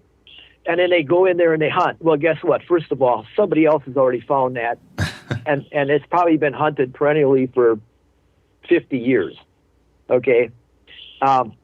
Usually the mature bucks know about that already. They know where they're being hunted, especially like in Wisconsin when they'll throw a bait down in there too. Those bucks avoid those spots like the plague. And every year somebody falls for that same trap and they hunt that same spot again and again and again and again. So just because it's a good funnel doesn't mean it's worth hunting. What makes it worth hunting is if you know a big buck is coming through there. I'd rather take a crappy looking funnel on a map that shows good rub line and tracks than a funnel that looks like it's funneling down thousands of acres into one little spot. There's gotta be a buck using it in order for you to shoot a big buck there. You can't shoot one there if he ain't using it. Yeah. So ultimately, that's a comes down to that on-the-ground scouting. Yes, you want to get in there. And here's another thing that don't be afraid to get out there during season, and don't worry about scenting it all up. Don't worry about leaving your scent. Don't worry about it. Get out there and scout. Get out there. Find out what's going on. Look for, hot sign. Look for maybe a doe in heat, an area being worked up really hard, and get in there and hunt it. Watch for doe areas. See where you see doe sign, where you kick does up, where they're browsing, where there's deer poop. Most of these seasons, like the rifle seasons and so forth, they're during the rut. There's no better place. If there's does there, I'll guarantee you the bucks will be there at some point. Then you've got edges coming away. Then that's where you get your maps out. When you're out there, look for rub lines that follow the edges coming in and out where there's a doe area. Then look at your maps and see where may be a good spot. And that's a good place to set up. Get in there and don't worry about leaving your scent. I track bucks. I go out and I walk through the woods. The next day I come back and there's a buck walking in my track. If a buck walks in my boot track that night, do you think he's afraid of my scent? Yeah. Do you think I scared him out of that area? He's walking in my track, for heaven's sakes. It's interesting. He's not afraid of my scent that I left behind there the day before. I don't. It's not a. I had a good friend that kept walking back in and buy a really good sign every day to hunt a different deer. And he kept walking by there, and one day he just woke up and he said, I got to hunt this. There's a big buck here. And he had walked through there how many times hunting this other buck way back in, further back in. And the first night he sat there on that ridge coming up out of the swamp, he shot that buck, and it was a dandy. It was a brute. Jeez. And he had left his scent there every day when he went through there to go hunting. And so 2 lessons. Don't worry about leaving scent in the woods. And then hunt sign. Get out there and scout. Yeah. So speaking of walking around the woods, whether you're scouting or I imagine there's one way you're hunting in there when you're scouting in to hunt, but then there's another way you're walking when you're walking in there tracking a buck. We kind of skipped over the final phase of a tracking hunt. We talked about how you find a track. We talked about identifying the right track. We never did get to the point where you're actually walking down that track, how you're actually doing that. And I figure we better touch on that before we wrap this thing up. Something I'm curious about that I haven't talked to other guys about when it comes to tracking is how you think about wind direction when you're tracking a deer. So what if you're driving down a forest road, you cut a big track, it's a giant track, you're no doubt about it, this is a big buck and it looks fresh. But you step out of the truck, you walk 10 yards out there and you see that the wind is blowing on your neck straight down the trail towards where that buck is. Do you just say, I can't do it because my wind's going to be blowing right where he's probably at and it's no good? Or do you say, screw it, and you track that buck anyways? Well, I'm going to track him because he could be 4 miles away. So, and he could have turned, 50 times during that. And he might be coming back at me.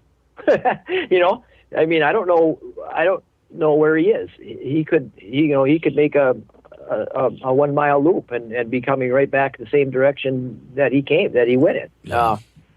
So I pay no attention. There's only one time I pay attention to the wind when I'm tracking a deer. And that's after I bump them. If I bump them, I let them go. I give them about an hour, I calm down or whatever, and then I take up the track again. When I get to the point where I'm catching up to him again, where he's down to a walk and he's going really slow, he isn't going to go that far. In total, he probably won't go over 1/2 mile from where I bump him before he'll lay down again. So by the time I get to the point where he's walking now, he probably isn't more than a couple 100 yards away from me. And then I slow way down. And I mean, I'm talking so slow that if you sat and watched me, you would have a hard time knowing I'm moving. And but I won't do that if my scent is blowing right to that deer. I figure he's within 200 yards of me yet. If the wind is blowing right at him, I'm sure by now he's already caught my wind. He probably is already blown out of his bed if the wind is going to him. There's no way I'm going to spend the next 3 hours trying to creep 200 yards knowing that my scent is blowing right to him. Mm-hmm. if I got the wind not in my favor, I will move a lot faster because I feel like the gig's already up. There's no sense on going through that painstaking death creep to try to get close to him when he's probably already blown out of there because he's probably already caught me. Yeah. That's the only time I ever paid any attention to wind at all whatsoever. Otherwise, I never pay attention to what way the wind is going.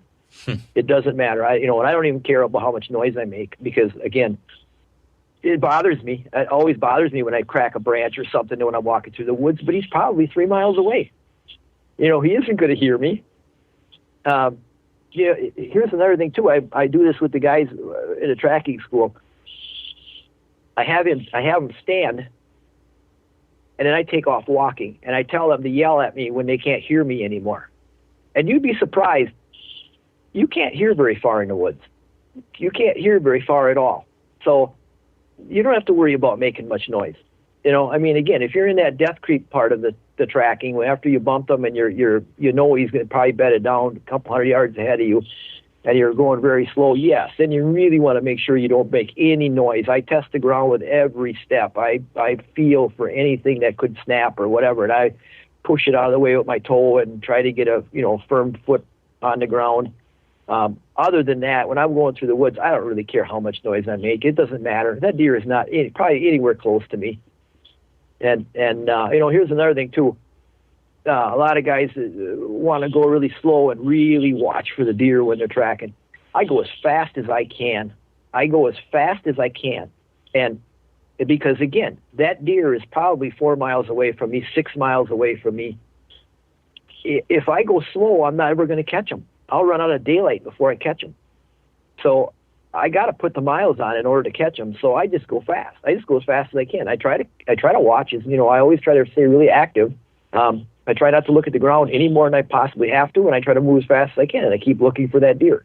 Matter of fact, sometimes it works in your advantage to go really fast because a lot of times you come up on them so fast that if they're distracted, you close that last 75 yards really fast, and they might have been pawing the ground and eating or something, or maybe they kind of dozed off a little bit, or whatever the case may be.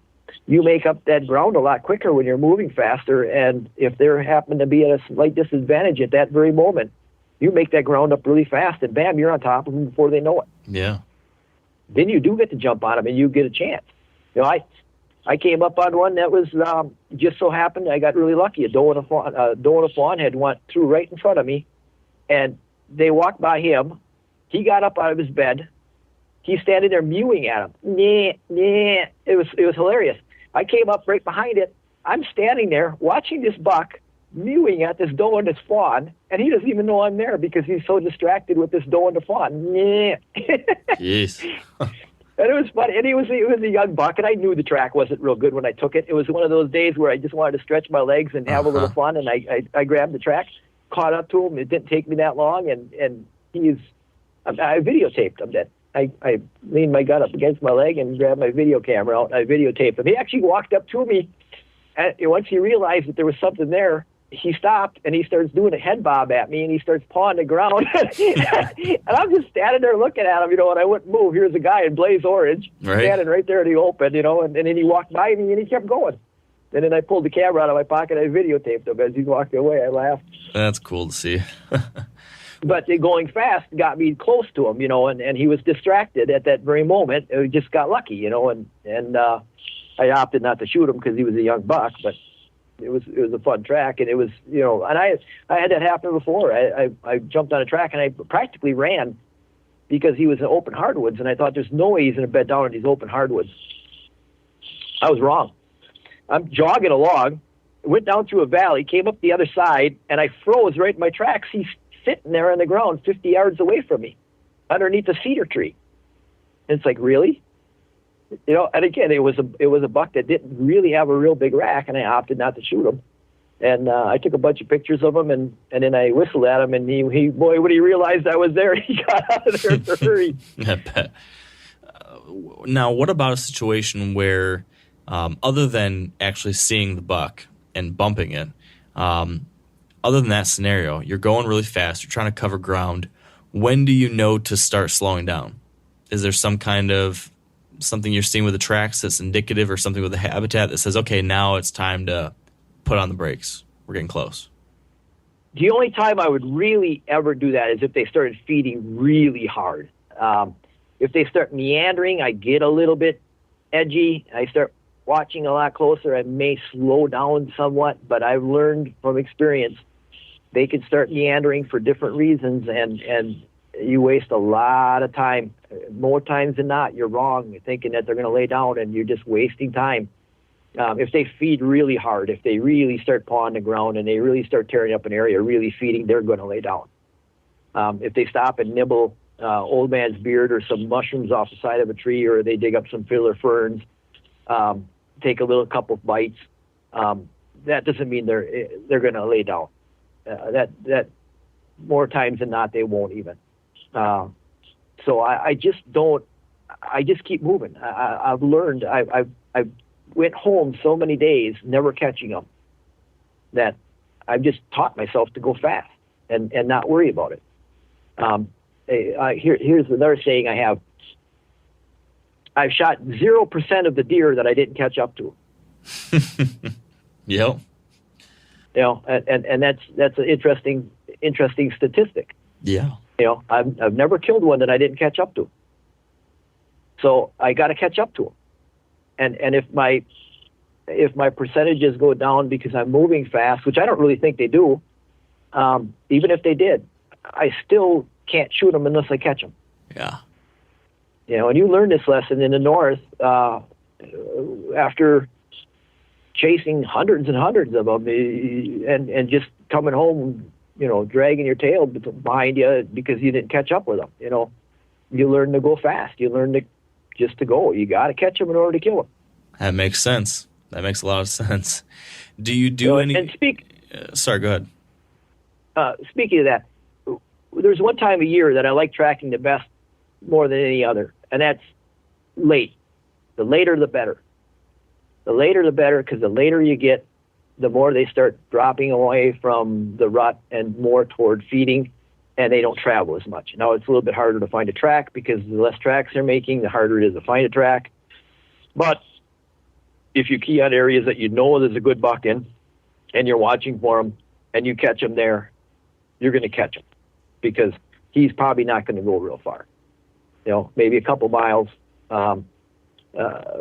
sometimes half a mile, you'll catch them because they're just not moving as much anymore. They slow down a lot that time of year. So that from that standpoint, they're tired, they're exhausted. All they want to do is feed their belly and lay down. And so it's a lot easier. Your percentages go way up the later it gets. Unfortunately, the later it gets, usually the deeper the snow gets, which makes it a lot tougher to track and so forth. There's always advantages the deer get, no matter what situation you're in, but that's the time of year that's probably the most fun for me. I think my success rate goes up a little bit more that time of year because of that. When you're out there tracking a situation like that, it's late, there's a lot of snow on the ground, you've been following a track for a long ways, then you see that situation you just detailed a second ago where lots of meandering and now like heavy feeding. Everything tells you, okay, this buck is getting ready to bed. It's close. You're within the zone. Now you're just creeping along. At this point, do you stop and stand still for 5 minutes with your binoculars and scan everything? Do you have your gun up and ready? What happens when you realize that you're in the zone? Does anything change, or do you keep just slowly moving until it bumps? Well, first of all, I have the gun ready all the time. I don't sling it.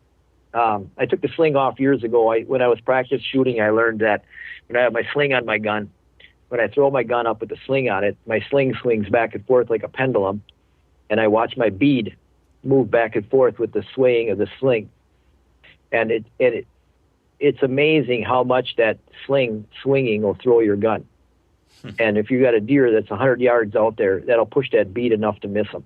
It's hard enough to shoot them when they're running, then let alone trying to compensate for a sling that's swinging back and forth. Yeah. So I keep the gun at hand all the time. So I'm always at the ready with the gun. Again, it's hard for me to slow down too much. I'll tell you where I like to slow down. Here's where I like to slow down when I get an advantage. let's say I'm going down through a valley and I come up on and I crest a ridge. I'll usually go up the backside of that ridge really fast. I usually pick up the pace, hit the top of the ridge moving fast, and then freeze and stand still. And then that's where I'll stand for a minute or so, and I'll just really survey the area, because now I've got a height advantage and I can see quite a bit. So I'll just stand there and watch for a while. Not for a long time, but for a while. Matter of fact, the one I was telling you about this last year that I caught up to that was shed, that's how I caught him. I came up through a valley, came up the top really fast, got to the top of the ridge, and I froze. And I stood there and I started surveying the area, and sure enough, he was out there feeding. Didn't have any antlers on him, so I thought, well, it must not be my deer, but I followed the track right to him, so I know it was him. So, and there were little drips of blood as he went along, too. I videotaped that. So I think that he had just shed. I actually backtracked him all the way to where I started again, trying to see if I could find where if he, dropped his antlers somewhere. Man. But then by the time I got where I started, it was already getting dark, so I didn't go try to backtrack him any further. And the next day I wanted to see if I could shoot a deer, so I didn't go back looking again. But yeah, that was, on that particular deer, I came up through the valley fast, and then I hit the top, and I stood there and watched, and sure enough, I caught his movement that he was feeding. So other than that, I try to keep moving. Again, here's okay. Think of this scenario. So you're following a deer, and he starts meandering, and he starts feeding hard. Okay, so now you're convinced he's going to lay down. Okay, let's say you're right. Let's say he does lay down. But let's say that was 8 hours ago, and he laid there for 2 hours and got up and took off again. Now, you just spent an hour covering that last 150 yards to the bed, only to find an empty bed. What did you gain? And I've done this. So, this is what happens. So I try not to, I try not to err on the side of wasting time when I don't know. I like to move. I like to, I'll be tuned in a little bit more. Believe me, my radar is going full bore when, I start seeing these signals that he could be going down. I get a little bit more intense. But again, I unless I absolutely have, the only way you really know if he's there is if you see him. So, I don't like to waste a lot of time. I've just wasted too much time on tracks and not caught too many deer. And so I've just kind of, when I say lesson, I have to keep learning all the time, because I want to slow down. I really want to start picking the woods apart, but, you just don't catch them. You don't get them. Yeah. But here's another thing, too, I want to touch on. When you come up on a bed, you're tracking this buck. You come up on a bed. I'm going to tell you a story. I tracked a buck. He's in central Wisconsin here. And it was a muzzleloader season, and I came up on his bed. It was a nice bed, nice buck. So I got my camera out, and I was taking pictures of the bed, and I laid my muzzleloader in the bed, and I took pictures of that to give an idea how big the bed was and stuff, and had a little fun with it, whatever. Got the camera put away, grabbed my muzzleloader again, and then I started taking off on the track again, and I walked about another 20 yards, and I blew him up, and he jumped up and he ran away, and I never even fired a shot. I just couldn't get the bead settled on him. It was a nice dandy, nice 8-pointer, and I just couldn't get the bead on him. It was a muzzleloader, and you get one chance, so I just waited too long, and I never got the bead settled on him, never took the shot. But the lesson to be learned in this is when you come across the bed and it's empty and he didn't run out of it, so you know you didn't push him out of that bed, be on super, super red alert, because I've seen it many times since that day where they'll get up, they'll move 40 yards, 20 yards, 30 yards, they'll poop, pee, maybe nibble a little bit more, stretch a little bit, and they'll lay back down. Mm-hmm. And then they'll get up and do the same thing another hour later, and they'll lay back down. And so oftentimes when you come up to an empty bed, that doesn't mean he isn't very close yet. Matter of fact, there's a good chance he's close. So when you come up on an empty bed, be on full alert, because he could be in another bed just 30 yards away. And I've had that happen many times, to the point now where I just get excited when I see an empty bed. If I can tell that he's not running out of that bed and I haven't scared him, I get excited because I'm thinking he's right there. Because more times than not, he is. Huh. That's a very interesting observation. And it's something you think about, just when you consider deer, a buck bedding behavior in general, is that, lots of times they'll have a little spot and then, like you said, get up, stretch, urinate, bed back down, maybe just reposition. And It's interesting how you might, pan out in the way you described, where you might be right there just 40, 50 yards away, and you might not even know it if you're not paying attention. The biggest buck I didn't get him. I never got that deer, but the biggest buck I ever tracked in northern Wisconsin, that thing was like a horse. Oh my goodness. The first time I encountered that deer, there was a bed, and he got up and he moved over, I don't know, about another 10 yards and laid down again. Then he got up and he walked right back to the first bed, past the first bed, and he circled around and he went back into some thicker brush and he laid down about another 30 yards over. And I came in, walked to the first bed, walked to the second bed, backtracked him to the first bed, walked past the first bed and started circling around toward that really thick brush where he was, and he blew up out of there. And he blew out. It was so thick I couldn't see him, but he was right there. And I scared him so bad, he actually tripped and plowed the ground. He hit the snow and just slid along, and then he got up and he ran out of there. Boy, he made a lot of noise when he took off out of there because he fell down. But he was a brute. He was a brute. But he had 3 different beds, right? That was just that classical example of that. He had gotten up, 2 other times and moved around and repositioned. Could be the wind. It could be he just wanted something different. Who knows why they do what they do, but he had, I see that all the time where they get to an area where they want to hang out. They'll just reposition a bunch of times, get up, stretch a little bit, move around and then rebed down again. I never did get that deer. I was after him for a few years and he dropped off the radar. So I'm sure he's dead by now. Wow. That's cool to be able to see that though, and actually have, proof that actually happens by getting to see the beds and bump them out of there. That's another great benefit of what you're doing. Just getting to see that kind of sign firsthand is really useful. Well, Todd, we have to wrap this up because I've been keeping you here for a pretty long time. But I want to ask you just 2 more questions before we do wrap it up. And the first of those, I'm just kind of curious. Is there anything that you do that most other deer trackers would think you're crazy for doing? Is there anything out there that everybody else that does your style of hunting would be like, Todd, that's nuts, but you still do it? Is there anything that comes to mind when I lay that scenario out? I don't know if technique or anything that I actually do, not really. But I will say something that kind of gets in a strange realm, and a lot of people, you kind of like to turn and walk away. It's the mental aspect of it. I think there's something much greater than we're capable of understanding that comes along with the mental aspect of it. I believe I'm going to kill every deer I chase. I believe I'm going to get every one. I believe I'm going to be successful all the time. And I think something changes when you have that mental aspect. And not just that it pushes you to try harder or anything like that. I think there's something even beyond that things happen. I've had weird, strange luck that just is hard to explain. And it always seems like when my mental attitude is there, things go my way. Huh. Yeah. How do you put yourself in the position to have that positive attitude? How do you keep that mental state strong without losing hope or getting discouraged or getting frustrated?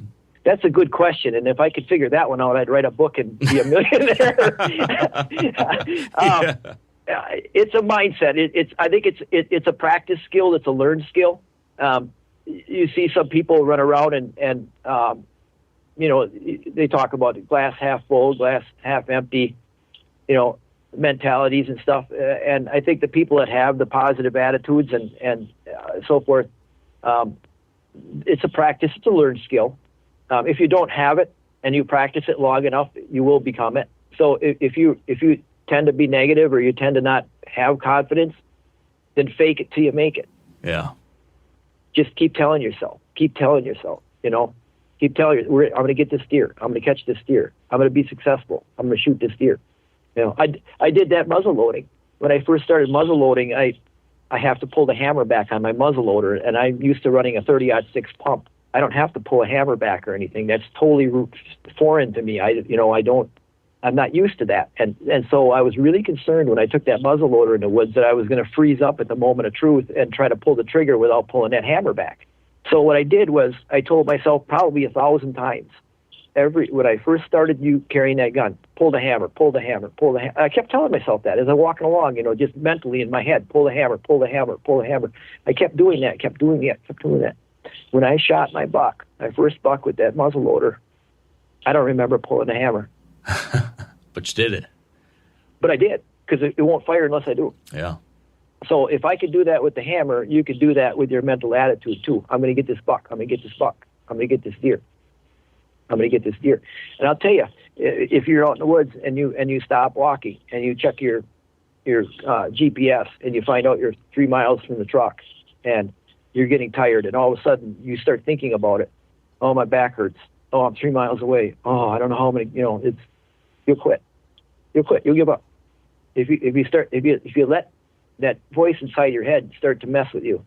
So you can train yourself out of that. You can tell yourself, I'm going to keep going. I'm going to get this buck. I'm going to get this buck. And like I said, it not only helps you from that standpoint. I believe there's something else besides that. I think the universe bends to you to some extent, just by things that I've experienced in my own life. It's amazing. When your attitude is right, how incredibly lucky you become. I think there's something to it too. I'm 100% right there with you. I don't think there's anything more important in the hunting pursuit, more important than your mental state, than being positive, being mentally tough, mentally focused. And you described a lot of the things that I try to do. That self-talk is so important. Like sometimes, no matter how much of a positive person you might be or how confident of a person might be, at least in my case, I find myself, I think I'm pretty darn positive and pretty confident in a lot of things I'm doing, but you'll still have that doubt creep in. You'll still have that frustration creep in.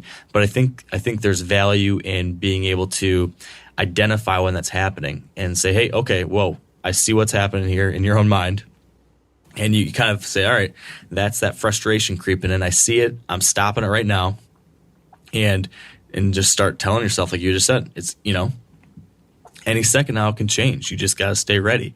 Any second now that big buck might come and walking, or any second now all the bad luck you've been having, that's going to change. You just got to, like you said, will it into existence sometimes and let, if you're positive and working hard and doing the right thing, sometimes the universe will present that opportunity. You just got to be ready there to take it. And what's interesting is I actually started doing a study on this a little bit, and I never really followed through on it. But I've got all the Benoit information, all the books and the DVDs, and one thing that I noticed, because I studied this quite a lot, the mental aspect of things.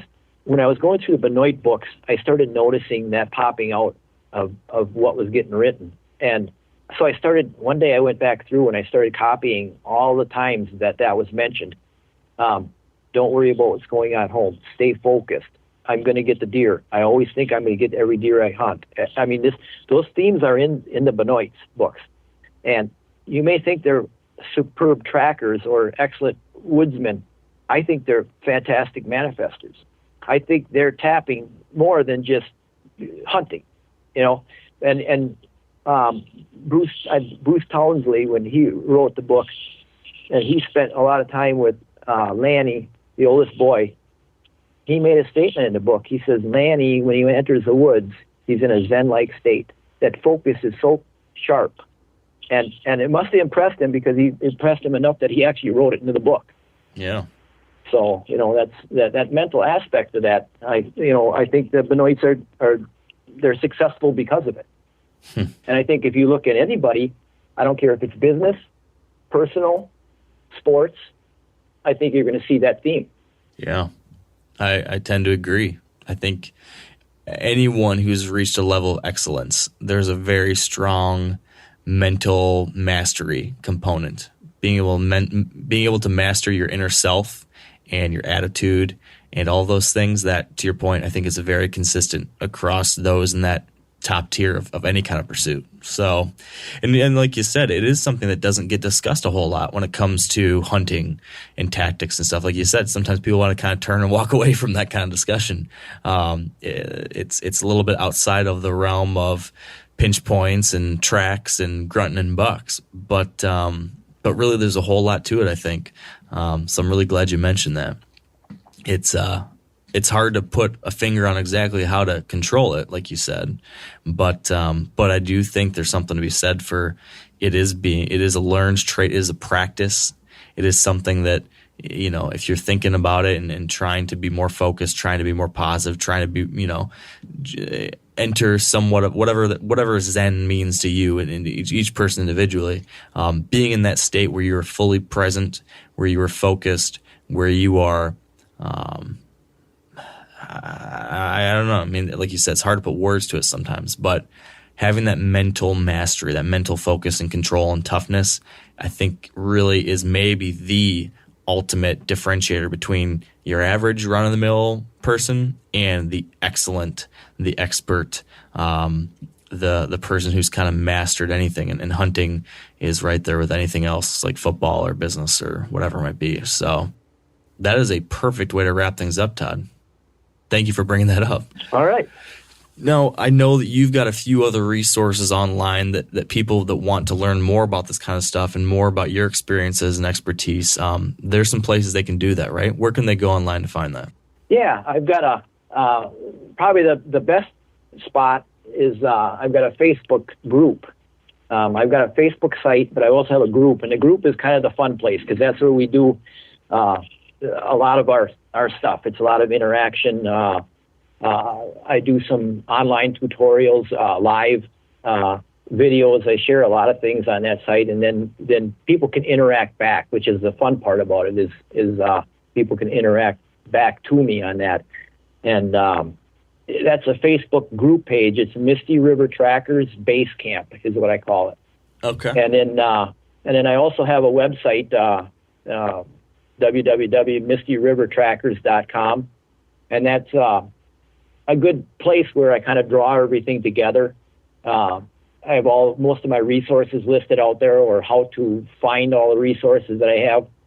It's also going to be on my online store for tracking class. I'm offering a tracking class to teach this, and other things. I'll have logo hats and so forth. As a matter of fact, I'm going to be talking to a clothing manufacturer coming up here about a tracking jacket, hat, and some other things. I don't know what's going to happen to that. We haven't really talked too much about it yet, just kind of in the interim beginning stages of talking about that. But if something like that comes available, that'll be on that store too. That's my website is going to be my store basically for selling things. And then I also like to mention one other site. Troy Spooner started a site, www.oldschoolwhitetails.com. And he asked me to have input and help, and it's been a fun project. He wants to stress the old style way of doing things. Not a lot of fancy gear, not a lot of high tech stuff or whatever. Just kind of like how your grandpa would have hunted, that kind of thing. Getting back to some of the roots of hunting and public land, big woods type situations. He's going to kind of cover a lot of those kind of things on that site. So a lot of really cool stuff out there. That's www.oldschoolwhitetails.com. So go check that out too. Great. There's something to be said about just the woodsmanship, and sometimes that's a lost art. So I think that's great that you guys are covering that kind of content and making sure that folks can keep learning about that. I think there's value for sure. So, and there's been value with all of this, Todd. I can't thank you enough for taking the time to share all this with me and our listeners. I've really enjoyed it. So thank you very much. Yeah, no problem. It's been fun. I've had a good time too. Let's chat again soon. All right. And that is a wrap today. So thank you all for listening. Appreciate you tuning in for this one. Hopefully you've been inspired to at least pay attention to tracks a little bit more. I know I have. So until next time, best of luck shed hunting or scouting. And until we chat again, stay wired to hunt.